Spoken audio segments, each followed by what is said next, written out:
নমস্কার বন্ধুরা, সুবচনের সাহিত্য সভায় আপনাদের স্বাগত জানাই। ধারাবাহিকভাবে পড়ে শোনাচ্ছি সাহিত্য সম্রাট বঙ্কিমচন্দ্র চট্টোপাধ্যায়ের ইন্দিরা বড় গল্পটি। ইতিমধ্যে 3টি পর্ব আমি পড়ে ফেলেছি, আজকে চতুর্থ পর্ব। দ্বাদশ পরিচ্ছেদ, হারানির হাসি বন্ধ। এখন হইতে এই ইতিবৃত্ত মধ্যে 500বার আমায় স্বামীর নাম করা আবশ্যক হইবে। এখন তোমরা 5 জন রসিকা মেয়ে একত্র কমিটিতে বসিয়া পরামর্শ করিয়া বলিয়া দাও, আমি কোন শব্দ ব্যবহার করিয়া তাহার নাম করিব। 500বার স্বামী স্বামী করিয়া কান জ্বালাইয়া দিব, না জামাই বাড়িকের দৃষ্টান্ত অনুসারে স্বামীকে উপেন্দ্র বলিয়া ডাকিতে আরম্ভ করিব, না প্রাণনাথ, প্রাণকান্ত, প্রাণেশ্বর, প্রাণপতি এবং প্রাণাধিকের ছড়াছড়ি করিব।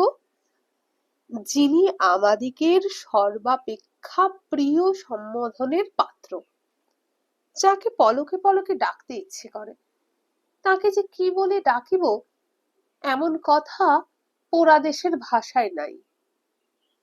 আমার এক সখী দাস দাসীগণের মতো করিয়া স্বামীকে বাবু বলিয়া ডাকিত, কিন্তু শুধু বাবু বলিতে তাহার মিষ্ট লাগিল না। সে মনোদুঃখে স্বামীকে শেষে বাবু রাম বলিতে আরম্ভ করিল। আমারও তাই ইচ্ছা করিতে, আমিও তাই করি। মাংস পাত্র ছুঁড়িয়া ফেলিয়া দিয়া মনে মনে স্থির করিলাম, যদি বিধাতা হারাধন বিলাইয়াছেন তবে ছাড়া হইবে না। বালিকার মতো লজ্জা করিয়া সব নষ্ট করিয়া দিব না। এই ভাবিয়া আমি এমন স্থানে দাঁড়াইলাম যে ভোজনের জায়গা হইতে বাহির বাটিতে যাওয়ার কালে এদিক ওদিক চাইলেই দেখা যাবে।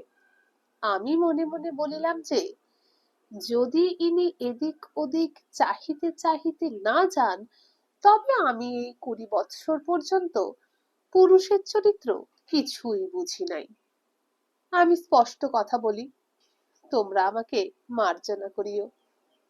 আমি মাথায় কাপড় বড় খাটো করিয়া দিয়া দাঁড়াইয়াছিলাম।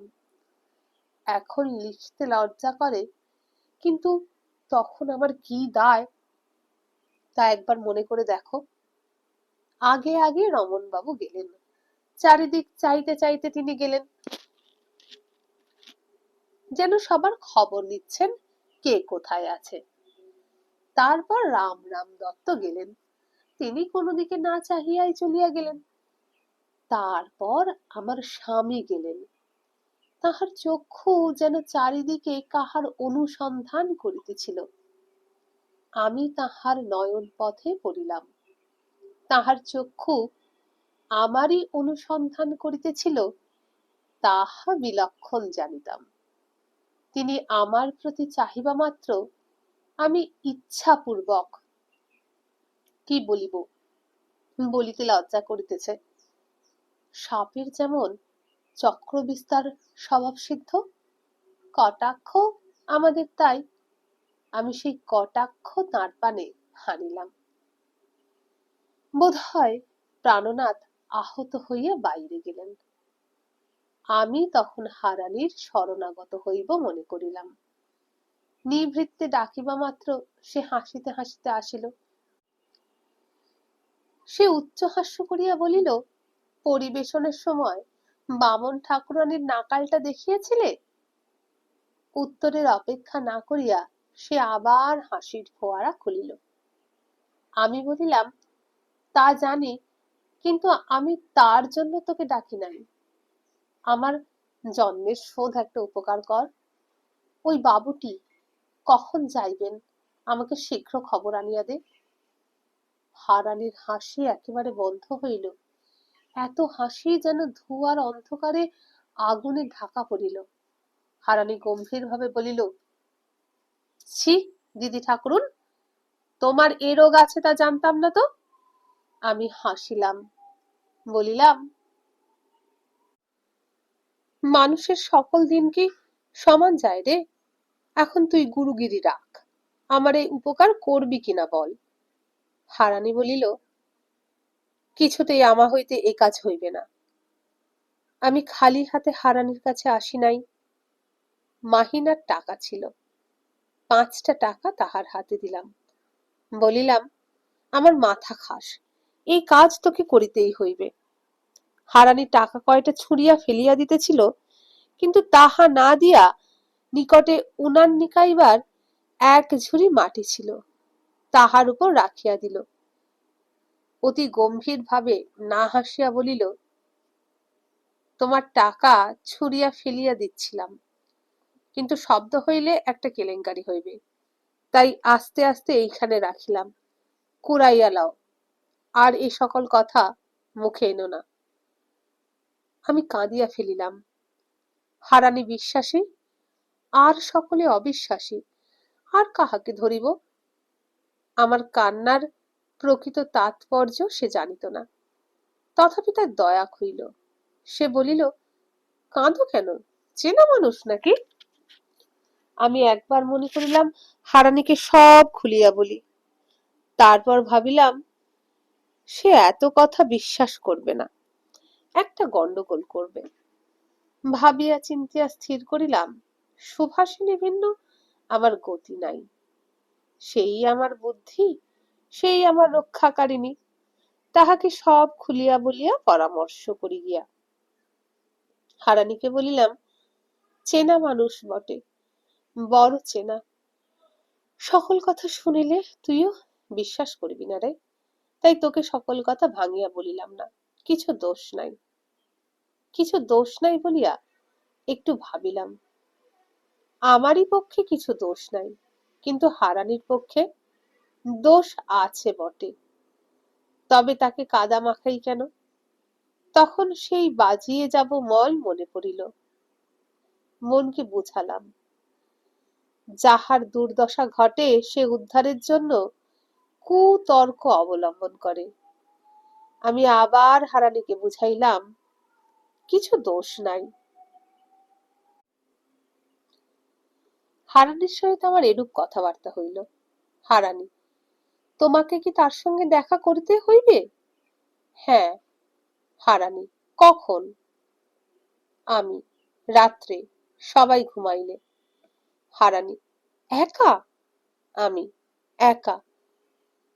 হারানি, আমার বাপের সাধ্য নহে।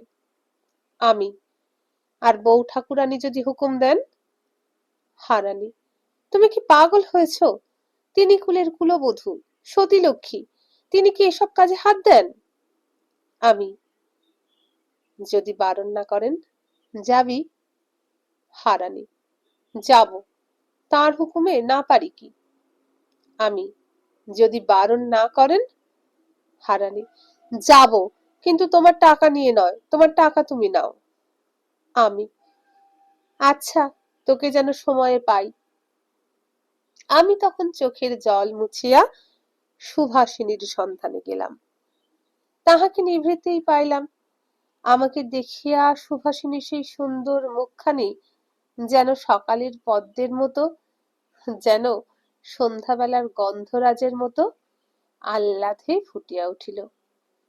সর্বাঙ্গ যেন সকালবেলার সর্বত্র পুষ্পিত শেফালিকার মতো, যেন চন্দ্রোদয়ে নদীর স্রোতের মতো আনন্দে প্রফুল্ল হইল। হাসিয়া আমার কানের কাছে মুখ আনিয়া সুভাষিনী জিজ্ঞাসা করিল, কেমন, চিনিয়াছ তো? আমি আকাশ থেকে পড়িলাম, বলিলাম, সে কি, তুমি কেমন করে জানলে? সুভাষিনী মুখ চোখ ঘুরাইয়া বলিল, আহা, তোমার সোনার চাঁদ বুঝি আপনি এসে ধরা দিয়েছেন? আমরা যাই আকাশে ফাঁদ পাততে জানি, তাই তোমার আকাশের চাঁদ ধরে এনে দিয়েছি। আমি বলিলাম, আমরা কে, তুমি আর বাবু? শুভা, না তো আবার কে? তুমি তোমার স্বামী শ্বশুরের আর তাঁদের গায়ের নাম বলেছিলে, মনে আছে? তাই শুনেই বাবু চিনতে পারলেন। তোমার বাবুর একটা বড় মকদ্দমা তার হাতে ছিল। তারই ছল করে তোমার বাবুকে কলকাতায় আসতে লিখলেন, তারপর নিমন্ত্রণ। আমি, আর তারপর হাত পাতিয়া বুড়ির ডালটুকু নেওয়া। শুভা, হ্যাঁ, সেটাও আমাদের ষড়যন্ত্র। আমি, তা আমার পরিচয় কিছু দেওয়া হয়েছে কি? শুভা, সর্বনাশ, তাকে দেওয়া যায়? তোমাকে ডাকাতে কেড়ে নিয়ে গিয়েছিল, তারপর কোথায় গিয়েছিলে, কি বৃত্তান্ত কে জানে। তোমার পরিচয় পেলে কি ঘরে নেবে? বলবে একটা গতিয়ে দিচ্ছে। বাবু বলেন, এখন তুমি নিজে যা পারো করো। আমি, আমি একবার কপাল ঠুকিয়া দেখিব, না হয় ডুবিয়া মরিব, কিন্তু আমার সঙ্গে দেখা না হইলে কি করিব? শুভা, কখন দেখা করবে? কোথায় বা দেখা করবে? আমি, তোমরা যদি এত করিয়াছ, তবে এ বিষয়েও একটু সাহায্য করো। তার বাসায় গেলে দেখা হইবে না, কেই বা আমাকে নিয়ে যাবে, কেই বা দেখা করাইবে? এইখানে, এইখানেই দেখা করিতে হইবে। শুভা, কখন? আমি, রাত্রে, সবাই শুইলে। শুভা, অভিসারীকে? আমি, তা বইয়ার গতি কি, দোষই বা কি? স্বামী যে। শুভা, না, দোষ নাই, কিন্তু তাহা হইলে তাহাকে রাত্রে আটকাইতে হয়, নিকটে তার বাসা, তা ঘটিবে কি? দেখি একবার বাবুর সঙ্গে পরামর্শ করে। সুভাষিনী রমন বাবুকে ডাকাইল। তার সঙ্গে যে কথাবার্তা হইল তাহা আমাকে আসিয়া বলিল। বলিল, বাবু যাহা পারেন তাহা এই, তিনি এখন মকদ্দমার কাগজপত্র দেখিবেন না, একটা ওজর করিয়া রাখিবেন। কাগজ দেখিবার জন্য সন্ধ্যার সময় অবধারণ করিবেন। সন্ধ্যার পর তোমার স্বামী আসিলে কাগজপত্র দেখিবেন। কাগজপত্র দেখিতে দেখিতে একটু রাত করিবেন। রাত হইলে আহারের জন্য অনুরোধ করিবেন, কিন্তু তারপর তোমার বিদ্যায় যা থাকে তা করিও। রাত্রে থাকিতে আমরা কি বলিয়া অনুরোধ করিব? আমি বলিলাম, সে অনুরোধ তোমাদের করিতে হইবে না, আমিই করিব। আমার অনুরোধ যাহাতে শুনেন তাহা করিয়া রাখিয়াছি। দুই একটা চাহনি ছুঁড়িয়া মারিয়াছিলাম, তিনি তাহা ফিরাইয়া দিয়াছেন। লোক ভালো নহেন। এখন আমার অনুরোধ তাহার কাছে পাঠাইব কি প্রকারে? এক ছত্র লিখিয়া দিব, সেই কাগজটুকু কেহ তার কাছে দিয়ে এলেই হয়। শুভা, কোন চাকরের হাতে পাঠাও না। আমি, যদি জন্ম জন্মান্তরেও স্বামী না পাই, তবু পুরুষ মানুষকে কথা বলিতে পারিব না। শুভা, তা বটে, কোন ঝি? ঝি বিশ্বাসীকে একটা গোলমাল বাঁধাইবে, তখন সব খোয়াবো। শুভা, হারানি বিশ্বাসী। আমি, হারানিকে বলিয়াছিলাম, বিশ্বাসী বলিয়া সে নারাজ, তবে তোমার একটু ইঙ্গিত পাইলে সে যাইতে পারে, কিন্তু তোমায় এমন ইঙ্গিত করিতে কি প্রকারে বলিতে পারি? মরি তো আমি একলাই মরিব। পোড়া চোখে আবার জল আসিল। শুভা, হারানি আমার কথা কিছু বলিয়াছে? আমি, তুমি যদি বারণ না করো তবে সে যাইতে পারে। সুভাষিনী অনেকক্ষণ ভাবিল, বলিল, সন্ধ্যার পর তাহাকে এই কথার জন্য আসিতে বলিও। ত্রয়োদশ পরিচ্ছেদ। আমাকে এগজামিন দিতে হইল। সন্ধ্যার পর আমার স্বামী কাগজপত্র লইয়া রমন বাবুর কাছে আসিলেন। সংবাদ পাইয়া আমি আর একবার হারানির হাতে পায়ে ধরিলাম। হারানি সেই কথাই বলে, বৌদিদি যদি বারণ না করে তবে পারি, তবে জানিব, এতে দোষ নেই। আমি বলিলাম, যাহাই কর, আমার বড় জ্বালা। এই ইঙ্গিত পাইয়া হারানি একটু হাসিতে হাসিতে সুভাষিনীর কাছে ছুটিল। আমি তাহার প্রতীক্ষা করিতে লাগিলাম। দেখিলাম যে সে হাসির ফোয়ারা খুলিয়া দিয়া আলু থালু বেশে কেশ সামলাইতে সামলাইতে আসিতেছে। হাঁপাইতে হাঁপাইতে বলিল, দিদি, এমন জায়গায়ও মানুষকে পাঠায়? প্রাণটা গিয়াছিল আর কি। আমি, কেন গো? হারানি, আমি জানি বৌদিদির ঘরে ঝাঁটা থাকে না, দরকার মতো ঝাঁটা লইয়া গিয়া আমরা ঘর ঝাঁটাইয়া আসি। আজ দেখি যে বৌদিদির হাতের কাছেই কে ঝাঁটা রাখিয়া গিয়াছে। আমি যেমন গিয়া বলিলাম, তা যাব কি? অমনি বৌদিদি সেই ঝাঁটা লইয়া আমাকে তাড়াইয়া মারিতে আসিল। ভাগ্যিস পালাতে জানি, তাই পালিয়ে বাঁচলেন, নইলে খ্যাংরা খেয়ে পানটা গিয়েছিল আর কি। তবু এক ঘা বুঝি পিঠে পড়েছে, দেখো দেখি দাগ হয়ে গেছে কিনা। হারানি হাসিতে হাসিতে আমাকে পিঠ দেখাইল। মিছে কথা, দাগ ছিল না। তখন সে বলিল, এখন কি করতে হবে বলো, করে আসি। আমি, ঝাঁটা খেয়ে যাবি? হারানি, ঝাঁটা মেরেছে, বারণ তো করেনি। আমি বলেছিলাম বারণ না করে তো যাব। আমি, ঝাঁটা কি বারণ না? হারানি, হায় দেখো দিদিমণি, বৌদিদি যখন ঝাঁটা তোলে তখন তার ঠোঁটের কোণে একটু হাসি দেখেছিলাম, তা কি করতে হবে বলো। আমি তখন এক টুকরো কাগজে লিখলাম, আমি আপনাকে মনপ্রাণ সমর্পণ করিয়াছি, গ্রহণ করিবেন কি? যদি করেন তবে আজ রাত্রে এই বাড়িতে শয়ন করিবেন, ঘরের দ্বার যেন খোলা থাকে। সেই পাচিকা। পত্র লিখিয়া লজ্জায় ইচ্ছা করিতে লাগিল পুকুরের জলে ডুবিয়া থাকি, কি অন্ধকারে লুকাইয়া থাকি। তা কি করিব, বিধাতা এমন ভাগ্য দিয়েছেন, বুঝি আর কখনো কোনো কুলবধূর কপালে এমন দুর্দশা না ঘটে। কাগজটা মুড়িয়া সুরিয়া হারানিকে দিলাম, বলিলাম, একটু সবুর। সুভাষিনীকে বলিলাম, একবার দাদাবাবুকে ডাকিয়া পাঠাও, যাহা হয় একটা কথা বলিয়া বিদায় দিও। সুভাষিনী তাই করিল। রমন বাবু উঠিয়া আসলে হারানিকে বলিলাম, এখন যা। হারানি গেল, কিছু পরে কাগজটা ফেরত দিল। তার এক কোণে লেখা আছে, আচ্ছা। আমি তখন হারানিকে বলিলাম, যদি এত করিলি, আর একটু করিতে হইবে। দুপুর রাত্রে আমাকে তার শুইবার ঘরটা দেখাইয়া দিয়া আসিতে হইবে।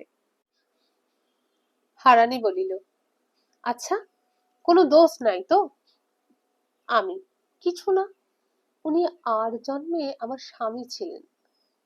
হারানি, আর জন্মে কি এ জন্মে ঠিক বুঝতে পারছি না। আমি হাসিয়া বলিলাম, চুপ। হারানি হাসিয়া বলিল, যদি এ জন্মের হন তবে আমি 500 টাকা বকশিস নিব, নইলে আমার ঝাঁটার ঘা ভালো হইবে না। আমি তখন সুভাষিনীর কাছে গিয়া এই সকল সংবাদ দিলাম।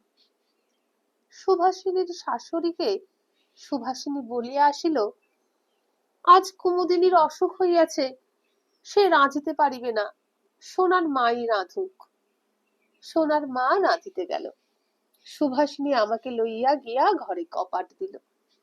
আমি জিজ্ঞাসা করিলাম, এ কি, কয়েদ কেন? সুভাষিনী বলিল, তোমায় সাজাইব। তখন আমার মুখ পরিষ্কার করিয়া মুছাইয়া দিল, চুলে সুগন্ধ তৈল মাখাইয়া যত্নে খোঁপা বাঁধাইয়া দিল। বলিল, এ খোঁপার 1000 টাকা মূল্য, সময় হলে আমায় 1000 টাকা পাঠিয়ে দিস। তারপর আপনার একখানা পরিষ্কার রমণী মনোহর বস্ত্র লইয়া জোর করিয়া পরাইতে গেল। সে যেরূপ টানাটানি করিল, বিবস্ত্রা হইবার ভয়ে আমি পড়িতে বাধ্য হলাম।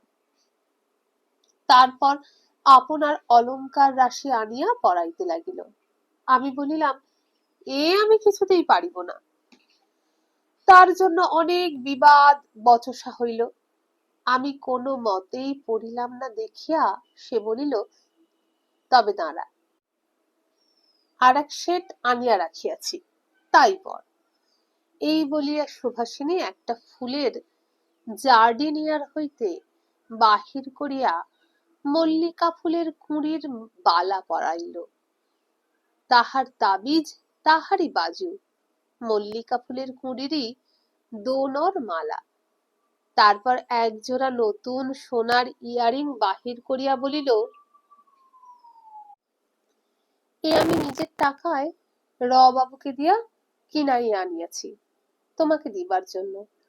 তুমি যেখানে যখন থাকো এ পড়িলে আমাকে তুমি মনে করিবে। কি জানি ভাই, আজ বই তোমার সঙ্গে যদি দেখা না হয়, ভগবান করুন তাই যেন হয়, আজ তোমাকে এই ইয়ারিং পরাইবই, এতে আর না বলিও না। বলিতে বলিতে সুভাষিনী কাঁদিল। আমারও চক্ষে জল আসিল। আমি আর না বলিতে পারিলাম না। সুভাষিনী ইয়ারিং পরাইল।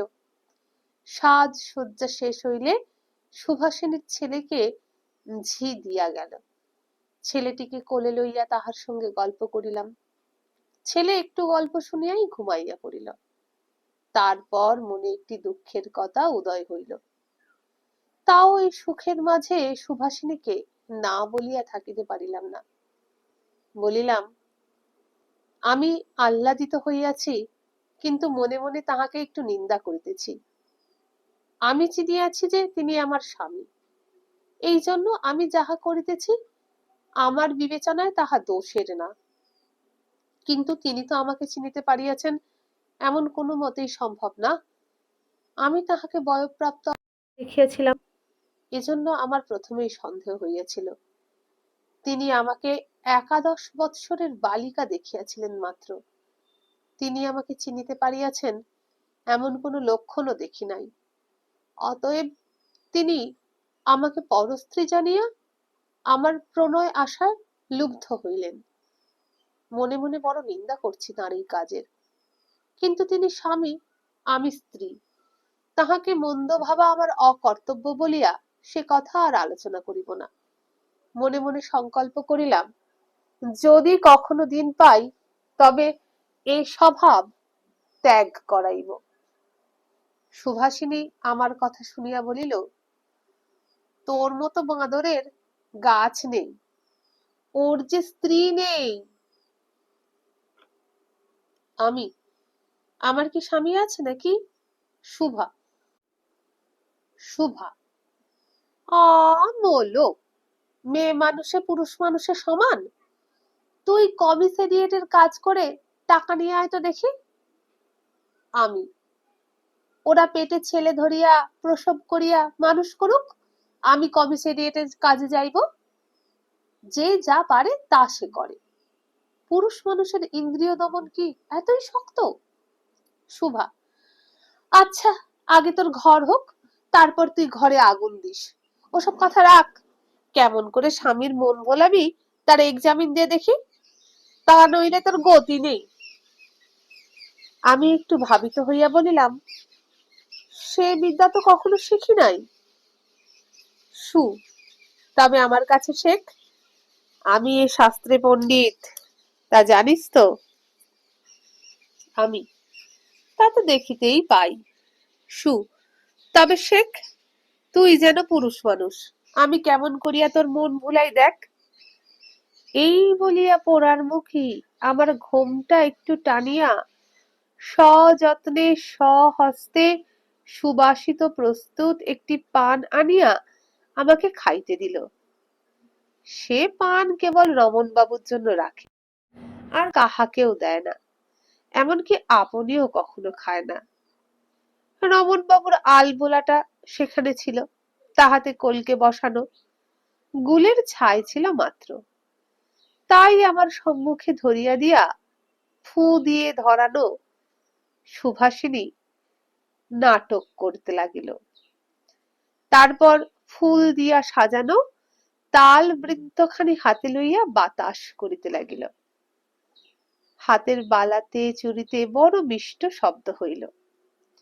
আমি বলিলাম, ভাই, এ তো দাসীপনা।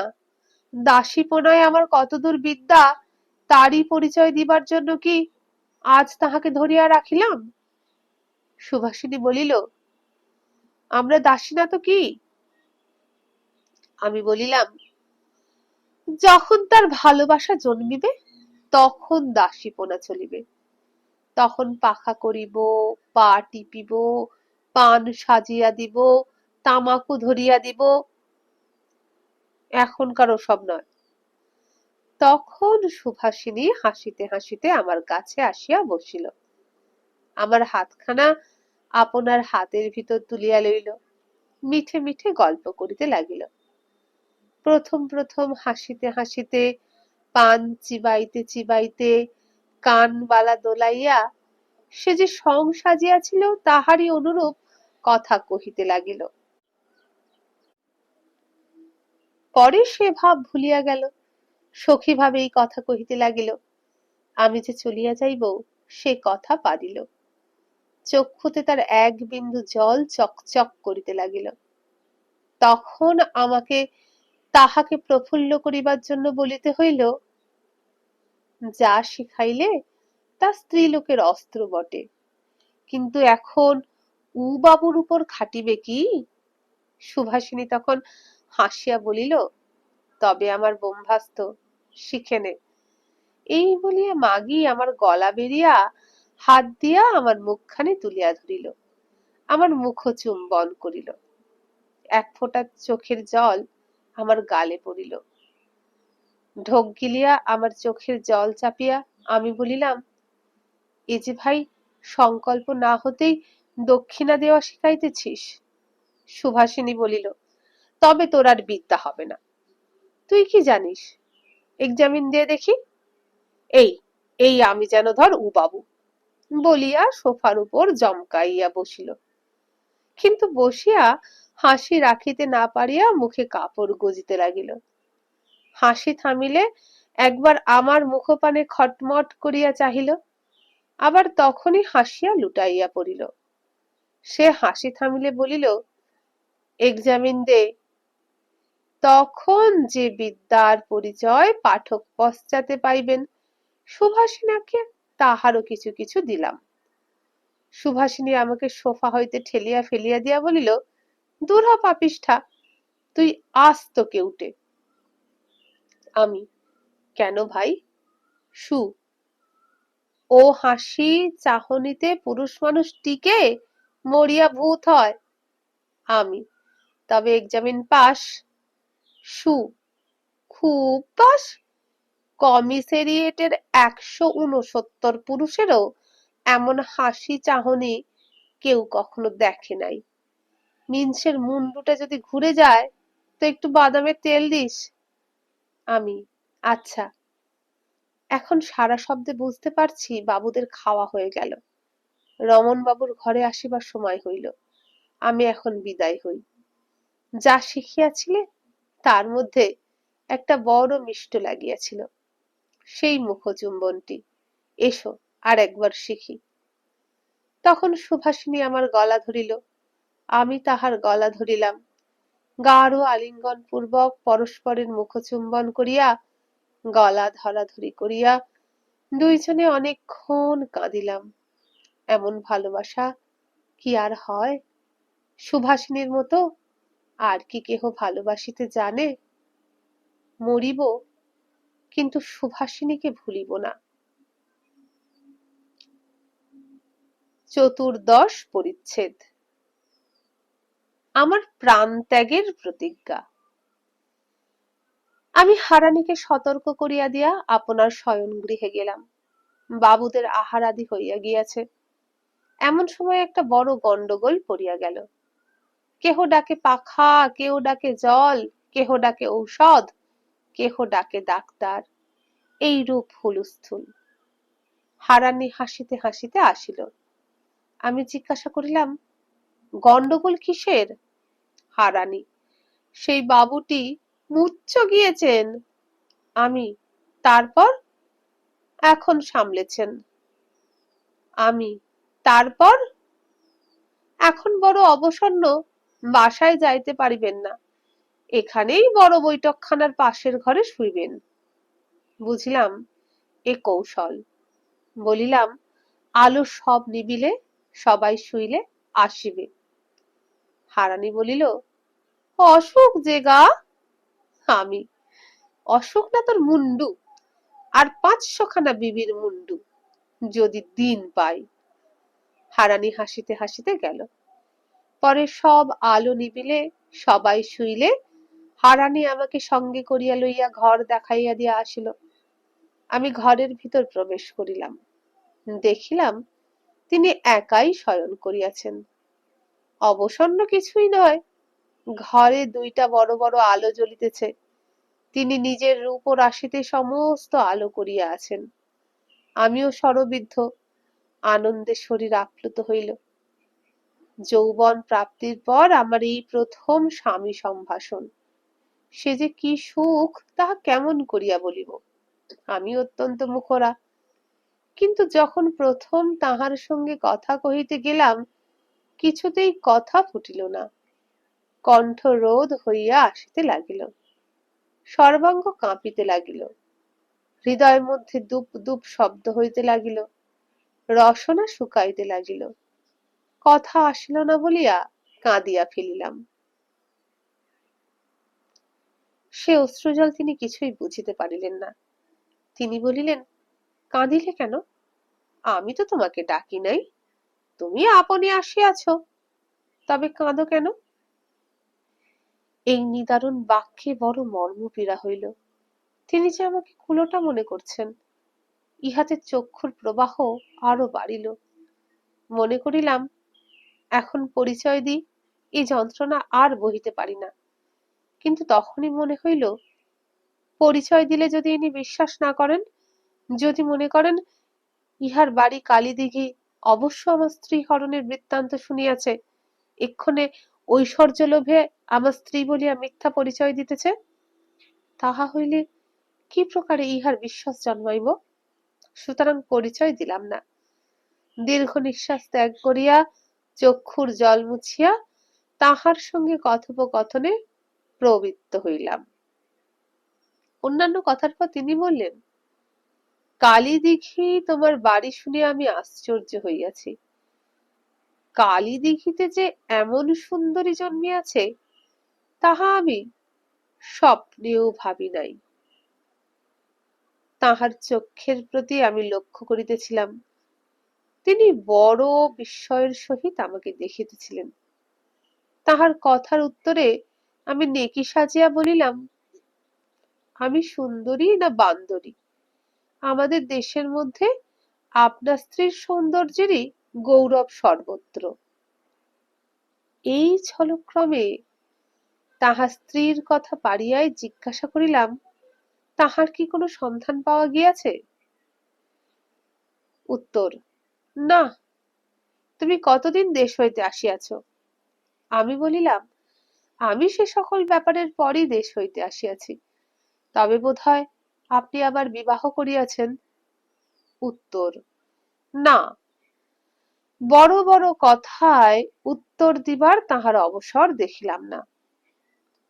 আমি উপযাচিকা, অভিসারিকা হইয়া আসিয়াছি, আমাকে আদর করিবারও তাঁর অবসর নাই।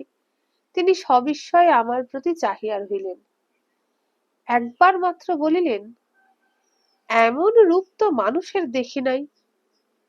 সপত্নী হয় নাই শুনিয়া বড় আহ্লাদ হইল। বলিলাম, আপনারা যেমন বড় লোক, এটি তেমনই বিবেচনার কাজ হইয়াছে। নইলে যদি এরপর আপনার স্ত্রীকে পাওয়া যায়, তবে 2 সচিনে ঠেঙাঠেঙি বাঁধিবে। তিনি মৃদু হাসিয়া বলিলেন, সে ভয় নাই। সে স্ত্রীকে পাইলেও আমি আর গ্রহণ করিব এমন বোধ হয় না। তাহারা জাতি নাই বিবেচনা করিতে হইবে। আমার মাথায় বজ্রাঘাত হইল। এত আশা ভরসা সব নষ্ট হইল। তবে আমার পরিচয় পাইলে, আমাকে আপন স্ত্রী বলিয়া চিনিলেও আমাকে গ্রহণ করিবেন না। আমার এবারকার নারী জন্ম বৃথা হইল। সাহস করিয়া জিজ্ঞাসা করিলাম, যদি এখন তাহার দেখা পান তবে কি করিবেন?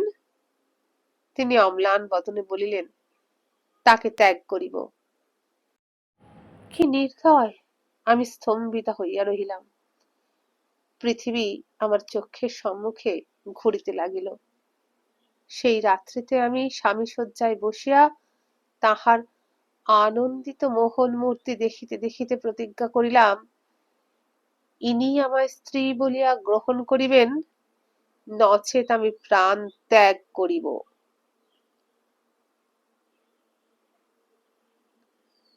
বন্ধুরা, আজ এখানেই শেষ হয়ে গেল ইন্দিরার তৃতীয় পর্বটি।